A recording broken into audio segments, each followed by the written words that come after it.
So we're going to talk today about profit taken. When should you be taking profits? Because this market's going crazy. Hi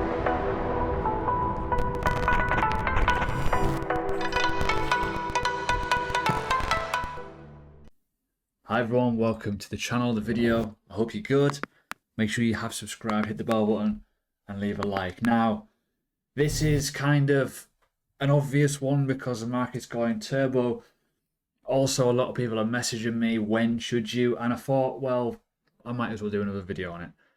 Talk about some strategic planning for you to take profits and all kinds of good stuff. Because, in my opinion, and I say this an awful lot, the worst loss you can ever have is the one that was on the table. The one where you can see it right in front of you and you don't take it. You do not go from unrealized to realized. Now, I've got to talk about a lot of things. Now, trigger points is obvious. You got your brain as well, greed mentality. You've got psychological elements of that, which is deep as anything. And then you've got the obvious, and we need to talk about it because things get a bit wishy-washy. Now, as I've said before in previous videos, I have a Patreon. I'm going to be basically outlining my entire thought. It's like my online journal. That's how I'm going to treat it as. It's not going to be a way for people to get rich. I'm not going to wipe your ass for you.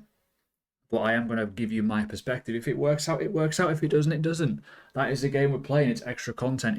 It's my thoughts put somewhere for people that may want to read them or see the videos or get the requested coins that you may want to hear about from a non-biased point of view.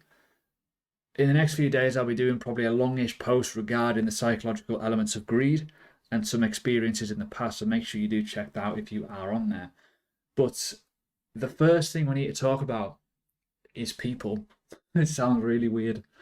But when people start doing certain things, when people start showing their wealth, and I mentioned it in tweets last night, people are now obviously doing the 1K to 100K challenges all of a sudden. Why? What's the point? No one cares. Unless you're taking profits on that, that's fine, but at least show it, back it up. But you never see them. You never see them anywhere. You got people showing off their portfolios going, oh, look at me, look how rich I am.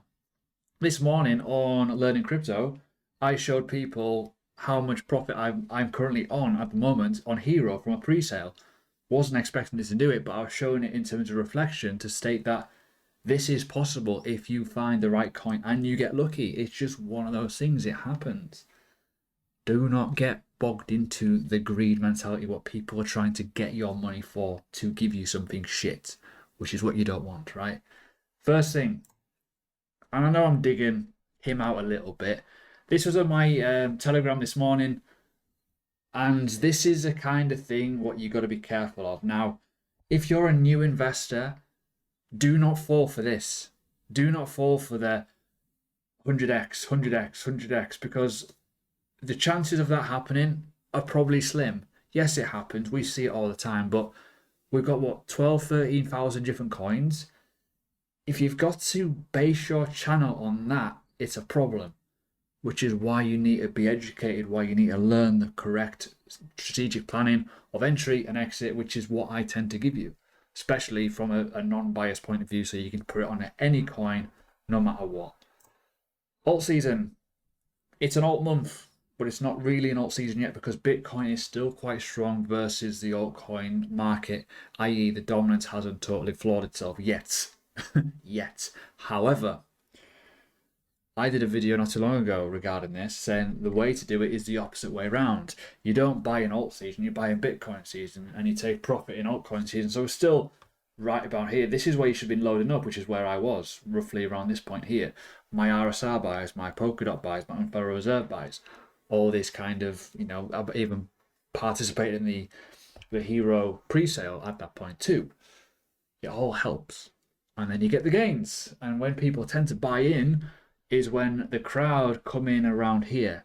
We're not there yet, but I want to talk about profit taking, because when you start adding up people doing certain videos on profit taking, when's their exit strategy, certain types of videos going on YouTube, which is designed to get the algorithm to get the greed mentality of new people, you know the market's gone a bit too far. Profit is profit. Having ammo is key.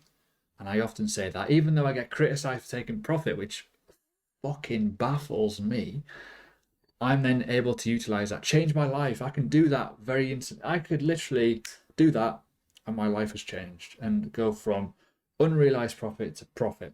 Simple as that. And live a very, very nice life. I'm still riding the wave, obviously, because this is my jam. This is my life now. Has been for 3 years, which is scary as a full-time cryptocurrency boffin, as they would say. Now, simple tricks. If you've weighed up the fact of that, total to chat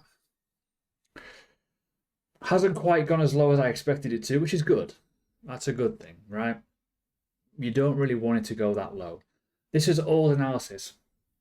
And I was expecting us to go a little bit lower, down to possibly this point or even where the EMA was. We did go to the EMA, which is what this arrow indicates, but also the best case scenario for the dip was actually there. Didn't go there, that's fine, right? Follow the trend is your friend. Now, we are very much close to closing, hopefully closing, a candle above the previous highs, which is huge. It's mega, but it's also risky because it's like people are getting far too complacent, and this is where the flush happens, where you flush the toilet, which is where we tend to have these big, massive drops. And we're seeing this here. It's doing well. We can see that, it's obvious, right? But the first rule that you should have in your armory, if you're using any EMA, I personally recommend EMA 21. It works very, very well in cryptocurrency. How high have my setup? I think it's like +1. No, it's 0. Sometimes I have it +1 as an offset, but the EMA 21 is kind of the mustard for me. It's the element that gives you that kind of grounding effect. Why is it important? I've said this before. If you are buying into the trends, it is your friend. If you're going against it, it's obviously, you're pissing into the wind, it's your enemy, right? I maintained very, very early on that if you are looking to buy into cryptocurrency and it is in a downtrend, you don't do it. Why? Because it's not the correct thing to do, unless that coin has broken structure, which is why I was talking about reserve rights and the likes of Polkadot at certain times. It was a good opportunity to buy. When you were buying altcoins here, for example, now, yes, people are going to go, oh, hindsight. Well, captain hindsight's always correct. But if you held on, you'd be fine. But that's not the point. The point is not to put yourself into danger by investing really, really poorly and gambling, therefore taking potential losses of 60-70% if you fucking shit yourself. It's not worth it. Wait for the trend to change. And this is what happened here. Boom. Above the EMA. That could have been your entry point. Very, very simply. If you wanted to go even safer, here. Why? Because you've broken structure here. You've broken a new high. Boom. Off you go, my friend. And you got all those gains. Now, this is where the profit taking element comes in. Chances are, we are going to retrace and correct. And one of the best places is always the gap. The gap between the magnetic force of the EMA versus the price. We could very easily lose 13% and go towards our EMA. Very, very easily. It could happen. And the chances are it will happen at some point. You'll probably see this video in the future and go, well, maybe not, but chances are we will correct towards that EMA. If we go sideways for a bit, that's obviously better because it'll obviously go towards price. It's a support level. It always works out. However, we are now at a level where it's of interest. So, profit taken maybe, who knows? It's a bank holiday in the US today, who knows? You've also got other factors to play in as well. Other things to look at. And that's an obvious one in terms of strategic planning. The other thing to talk about, and I've kind of touched on it a little bit, is if you've made too much money. If you're looking at your portfolio and you're going, well, I'm a normal guy, I'm a plumber, I'm this, that, and the other. I put a couple of grand in, I've now got 10 grand. Oof. You should be looking at that and going, that's a good chunk of money, because the compound effect is massive. The more capital you have to play with as profit, the more you could make. Could make is a word there. If you don't buy shit coins. The more you have in the market, the more money you're going to make. This is why I don't agree with people flexing. This is why it really annoys me, because they don't see the journey of the past. If someone from 2013 was buying Bitcoin, obviously they're going to have a big portfolio. It just looks stupid when you're going, oh, look at me. If you can make $700 a day in Swissborg if you got 3 million, fuck off. No one cares, right? It doesn't make sense. Do not tell someone new that, because yes, it may motivate them, but it'll probably do the worst effect of probably just demotivating them to fucking going, this is bollocks, this, I can't be bothered anymore. If you've made too much money in a short period of time, go for it. I'm not saying dump your bags here. I'm saying just take 10% out, 20%. Even if that means just taking your risk bag out. Say if you put $2,000 in, right? You put $2,000 in MTV 3 weeks ago and you're up 4x. What's wrong with taking that seed money out and then you've got your initial investment back? It's hugely important. It's hugely important because you can then tactically kind of get out of that bag a lot easier, a lot safer, and not having to worry about any further downside movement or drawdown. It's the perfect scenario. Other things to look at as well in terms of profit taking is kind of the Fibonacci. You could be looking at certain situations where you're thinking, well, I could look at taking little bits out here and there. And I mentioned this on a chart not too long ago, is I was expecting us to retest this level a lot earlier than we did. And I kind of shit myself when it didn't. It was a good situation in a way because, yes, it was great. And I was thinking, oh my God, this market might not be bull market after all. But obviously it turned around at the right point, which is good to see. However, it gave you a further opportunity to look into buying. And when you got that confirmed bottom, it helped massively. And which is why I did videos at bottom isn't in yet. And it wasn't. People were like 34k, it's fine, we're in. We dropped down to 29k and we retested it. And people absolutely shat themselves. And that was probably the last, rug shake of the tree, essentially, to try and get people out. And it's scary. So when you are taking profits, you've got to realize that. But you've also got to plan ahead. If you're on an individual asset, and I'm using the total too because this is the most obvious, is just talking about the altcoin market. It makes sense. You can do the exact same with the total market cap. And as you can see here, we haven't corrected at all because the market is so strong. Even though we were incredibly bullish and we were hitting key levels here. And that was a key level, by the way. If I just zoom out a bit, go from this point here. So roughly, if you're looking at this, going to that point there, this was a 618. I was expecting a potential pullback from this point in and around this region where we were going to pull back, depending on how far we went. But we could have easily pulled back, would have been absolutely natural and fine, and then continue to the upside. But we're already going there. We're already going up, which is great to see, which doesn't really bother me in the slightest. But at the same time, we've flew past it, and we could be looking at towards going to all-time high levels here again.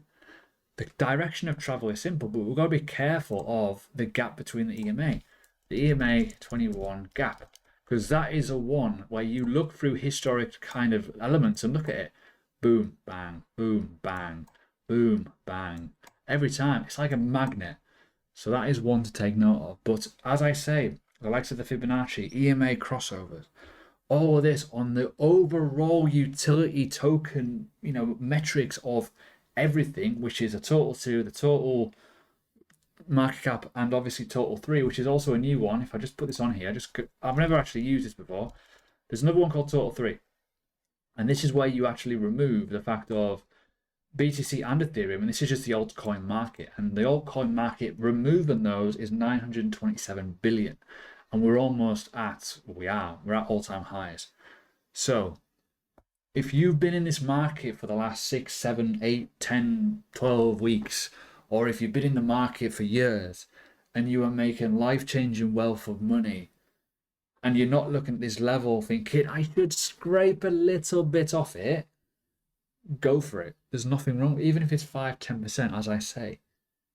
It's unnatural to take profits so early, but hindsight's a horrible thing. There's no point going and thinking, well, I might make more, because you might not.